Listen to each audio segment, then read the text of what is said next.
अब यदि जिस मूर्ति का हम लोग दर्शन करके अपने को कृतार्थ समझते हैं, तो वो मूर्ति जिनकी है मंदिरों में, अब वो जिन पर इतनी कृपा कर रहे हैं कि अपना बहनोई बना रहे हैं, भाई के रूप में है, और जिनका सारथी बनना भी स्वीकार किए हैं, तो फिर उनको तो वो गति हो जानी चाहिए ना जो गति माता सबरी की है।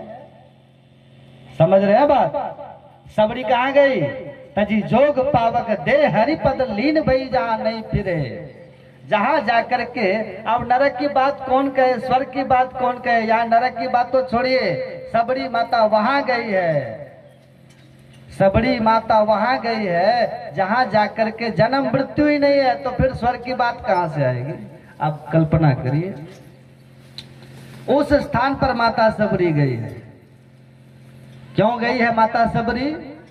क्योंकि माता सबरी ने ईश्वर के ज्ञान को, ब्रह्म ज्ञान को माथा में, बुद्धि में अटा लिया। मतंग ऋषि ने जैसा कहा वैसा हटा लिया और वैसा किया है। अर्जुन ने भी भगवान का संग किया, और अर्जुन को भगवान ने कहा भी कि अर्जुन अर्जुन ईश्वर सर्वभूता नाम हृदय से अर्जुन तिष्ठति। हे अर्जुन, वो ईश्वर परमात्मा सबके हृदय में विराजमान है। सुन रहे हैं आप लोग? ईश्वर परमात्मा सबके हृदय में विराजमान है। कौन कह रहे हैं? कृष्ण भगवान कह रहे हैं। यही बात आप पढ़िए तुलसीदास जी के रामायण में। तुलसीदास जी कहते हैं, प्रकृति पार प्रभु सब उर्वासी। जो परमात्मा प्रकृति से परे है, प्रकृति के जर्रे जर्रे रग रग कण कण में भरे हुए हैं, प्रकृति पार प्रभु सब उर्वासी। उर कहते हैं हृदय को। जो ईश्वर परमात्मा सब जगह है, प्रकृति के परे भी है, वही परमात्मा सबके हृदय में भी वास करते हैं। वही भगवान श्री कृष्ण कहते हैं कि हे अर्जुन, वही ईश्वर, ईश्वर सर्वभूतानाम हृदय से अर्जुन तिष्ठति है। अर्जुन सबके हृदय में वास करता है। उसको देखो, उसका दर्शन करो। उसके लिए क्या करना होगा? एक ही उपाय है उसके लिए, बस एक ही उपाय है। क्या उपाय है? ध्यान। नाय महात्मा प्रवचन न लभ्यो। हम कितना भी प्रवचन करें उनको नहीं देख सकते। न मेधया, किसी भी की बुद्धि हो कि हम बुद्धि से उसको तर्क वितर्क करके जान लेंगे, नहीं जान सकते, नहीं जान सकते। ना बहुना सुनते, ना कोई बहुत सुने तब भी नहीं जान सकते। न बहुत बोलने वाला जान सकते हैं, न बहुत सुनने वाला जान सकते हैं, ना बहुत तीक्ष्ण बुद्धि वाले उनको जान सकते हैं, तर्क वितर्क करने वाले जान सकते हैं। न महात्मा प्रवचन लभ्यो न में दया न बहुना सुनते, न यमय वेश विवृणुते तेन लभ्यस्त शेष आत्मा विवृणुते तनु स्वाम। वो जान सकता है, आत्मा से उनकी प्राप्ति, उनका दर्शन होता है। कैसे? एक श्लोक में आप पढ़िएगा, उसी कठोपनिषद में आगे ऋषि कहते हैं, प्राण चिखानी वेतृणत स्वंभुस तस्मात् परान पश्यति नान्तरात्मन कश्चित् धीरः प्रत्यगात्मानमेक्षत आवृत चक्षुर मृतत्व मिच्छन। ऋषि कहते हैं, जो आंख बंद करके ध्यान करते हैं वही उनको जान सकते हैं। सुन रहे हैं बात? सुन रहे हैं कि सो रहे हैं? मेरी बात समझ रहे हैं आप लोग? आ रहा है समझ में? कौन बोल रहे हैं? ऋषि कहते हैं एकमात्र ध्यान से जान सकते हैं। यही ध्यान करने के लिए अर्जुन को भगवान श्री कृष्ण ने कहा, गीता का 6वां अध्याय पढ़िएगा। भगवान ने अर्जुन से कहा कि अर्जुन, शुचौ देशे प्रतिष्ठाप्य स्थिर मातर मात्मनः नाते श्वेतं नाति नीचं चेला जिन्हें कुशोत्तरम। अर्जुन, पवित्र स्थान पर जाओ और आसन बिछा करके बैठो। पहले नीचे कुश की चटाई बिछाओ, फिर मृग चर्म डालो, राजकुमार थे उनको पता है, उसके ऊपर एक कपड़ा डालो, फिर वहां पर बैठो। आसन बिछा करके बैठ करके भगवान कहते हैं, और उस पर बैठ करके मन को लगाओ, ध्यान करो, मन को स्थिर करो। अर्जुन बैठा और तुरंत उठ गया।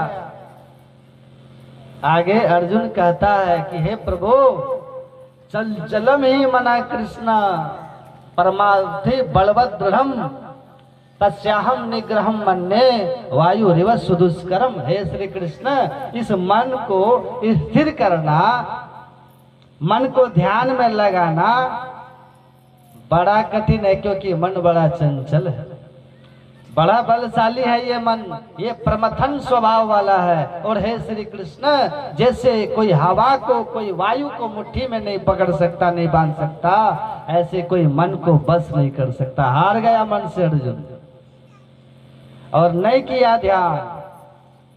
भगवान आगे कहा भी कि अर्जुन घबराओ मत, करो अभ्यास करो, अभ्यास न तू कौनते वैराग्य न चक्रियते।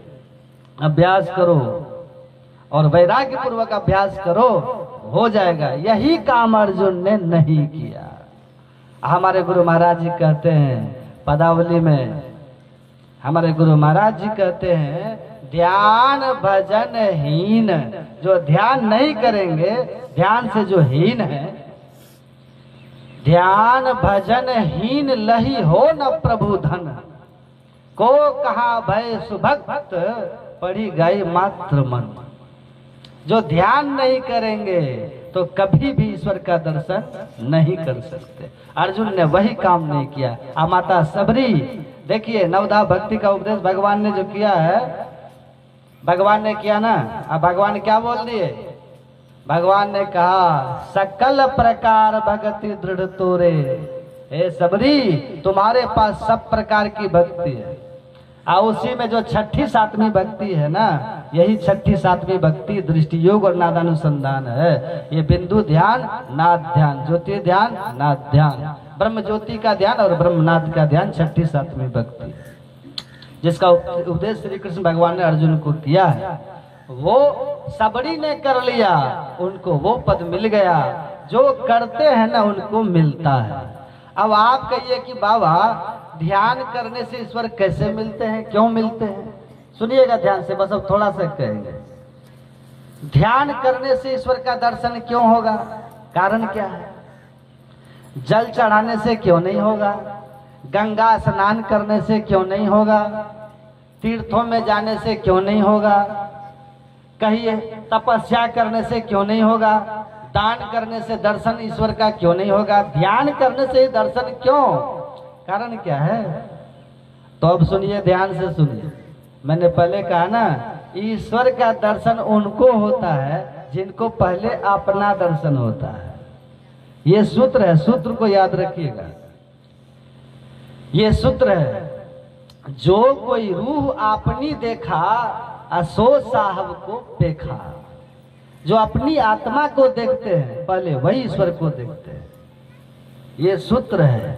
अब देखिए, हम तीर्थ में जाते हैं, तीर्थों में हम जाते हैं तो अपना दर्शन होता है क्या?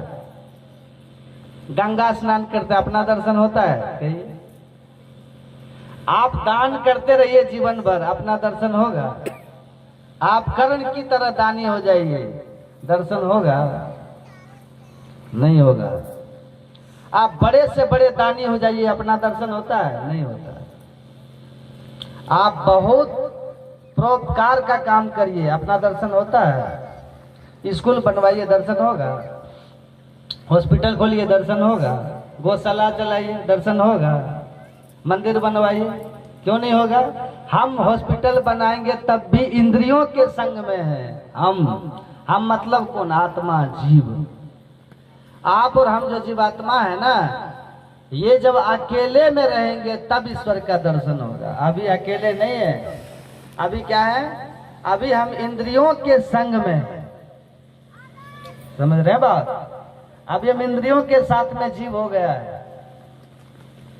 अभी इंद्रियों के अधीन में जीव हो गया है। इंद्रियां हमारी कितनी है? सबको ही जानते हैं। इंद्रियां हमारी है 14। 5 ज्ञान की इंद्रिय है। कौन सब? आंख, कान, नाक, जीभ, चमड़ा। 5 कर्म की इंद्रियां है। कौन सब? हाथ, पैर, गुदा, लिंग और मुंह। 4 अंतःकरण अर्थात अंदर की इंद्रियां। कौन सब? मन, बुद्धि, चित्त, अहंकार।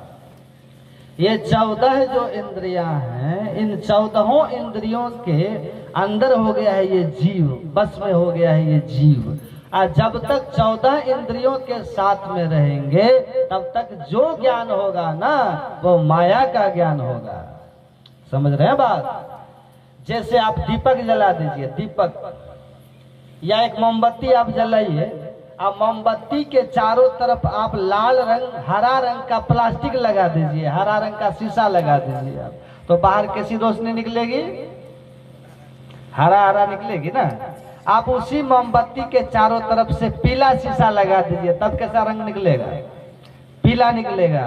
मतलब मोमबत्ती का जो प्रकाश है उसके बाहर जैसा शीशा लगा है वैसी रोशनी निकलती है, वो शीशा होकर के जो निकलती है ना, इसीलिए रोशनी का रंग है कुछ पर निकल रहा है कुछ, असली उसकी रोशनी निकल नहीं रही है। कैसी रोशनी निकल रही है? तो शीशा के रंग की रोशनी निकल रही है। ऐसे ही अभी हमको जो ज्ञान हो रहा है ना, कैसा ज्ञान हो रहा है? इंद्रियों के अनुकूल ज्ञान हो रहा है, इंद्रियों के अनुकूल ज्ञान हो रहा है। आंख से देखते हैं आपके अनुकूल, आंख के अनुकूल, कान के देखते हैं, कान से सुनते हैं, कान के अनुकूल। ये क्या करते हैं? आप पढ़िए, रामायण में लिखा है, लक्ष्मण जी ने राम भगवान से पूछा कि प्रभु माया किसे कहते हैं? तो राम भगवान ने कहा, गो गोचर जहां लगी मन जाई, सो सब माया जाने उबर। हे भाई, गो गोचर, गो मतलब इंद्रिया, गोचर मतलब जहां इंद्रियां जाती है वो भी, इंद्रिया भी और इंद्रियां जहां जाती है वो भी। मतलब आंख जो देखती है वो भी, कान जो सुनता है वो भी, मुंह जो बोलता है वो भी, वो सब क्या है? भगवान कहते हैं माया है। आप सुनिएगा ध्यान से, सुनते नहीं आप लोग ध्यान से। आंख देखती है क्या? आंख देखती है? अगर आंख देखती तो मुर्दा की ना आंख देखती। अगर कान सुनता तो मुर्दा में भी तो कान होता है ना, मुर्दा सुन लेता। कहिए। अच्छा, मुर्दा की बात आप छोड़ दीजिए, अभी आप जगे हुए हैं, कान से सुन रहे हैं कि नहीं? जब आप भी सो जाते हैं गहरी नींद में, गहरी नींद में आप ही सो जाते हैं, आपके बगल में कौन फुसफुसा रहा है, कौन गुनगुना रहा है, सुनते हैं? कान तो है पर सुन क्यों नहीं रहे? कुंभकर्ण के जैसे सोते हैं कि नहीं? कुंभकर्ण के हाथ में हाथी चिगार मारता था तब भी नहीं जगता था, शहनाइयां बजाती है तब भी कुंभकर्ण नहीं सुना, नहीं जगा। कान तो भैया, पर जगा क्यों नहीं? इसीलिए नहीं जगा, जब आप सोते हैं ना गहरी नींद में, आपका कनेक्शन कान से हट जाता है, आपका जो लगाव, जो जुड़ाव है ना, जो कान से फंसा हुआ है वो खत्म होता है। इसलिए कान रहते भी कान सुनता नहीं है। मतलब ये हुआ, कान नहीं सुनता, कान के माध्यम से सुनने वाले आप हैं। आंख नहीं देखती, आंख के भीतर से देखने वाले हम हैं। ये बोल मुंह नहीं बोलता, मुंह के भीतर से बोलने वाले हम हैं। तो मुंह के भीतर से बोलते हैं इसीलिए माया बोलते हैं, कान के भीतर से, आंख के भीतर से देखते हैं इसलिए माया देखते हैं, कान के भीतर से सुनते हैं इसलिए माया सुनते हैं। जिस दिन हम बिना आंख के देखने लग जाएंगे उसी दिन हमको ईश्वर का दर्शन हो जाएगा। जिस दिन हम बिना कान के सुनने लग जाएंगे उसी दिन हम ईश्वर का सुनने लग जाएंगे। अभी तो माया सुन रहे हैं, माया को देख रहे हैं, माया का सब ज्ञान हो रहा है। ये वही ऋषि कह रहे हैं, सुने न पाठ में, ऋषि कह रहे थे, यन मनसा न मनुते ये नाहुर मनोमतम तदेव ब्रह्मत्वम विदिनेदम यदिदम उपासते। जो मन से मनन नहीं किया जाता, मन से क्या मनन किया जाएगा? माया। मन से मन मनन नहीं करता, मनन तो आप ही करते हैं, लेकिन माध्यम हो गया है ये मन। यदि मन के बिना मनन करिएगा तब वो ब्रह्म का मनन होगा, तब वो ईश्वर होगा। और जब तक मन के खोल में रह करके मनन करेंगे तब तक क्या होगा? माया है।